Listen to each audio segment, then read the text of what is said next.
con mi alma sedienta al manantial de las aguas de la vida.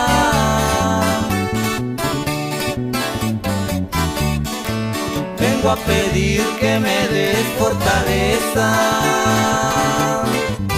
y que mi alma se sienta bendecida.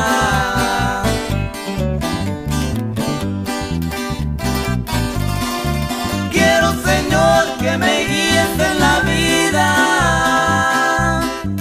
Quiero llegar a la patria del alma.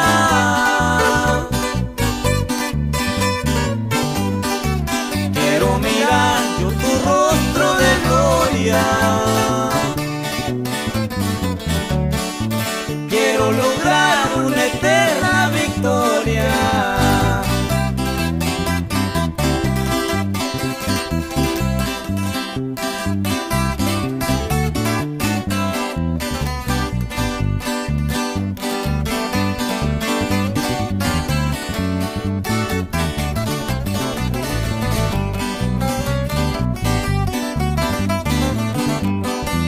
Gracias, Señor, por tu santa palabra.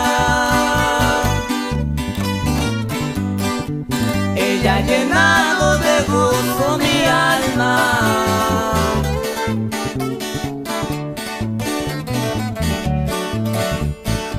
Y con tu ayuda saldré victorioso hasta llegar a la patria del alma. Quiero, Señor, que me guíes en la vida. Quiero llegar a la patria del alma.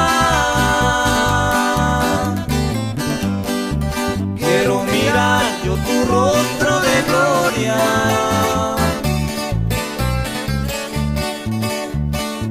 Quiero lograr una eterna victoria.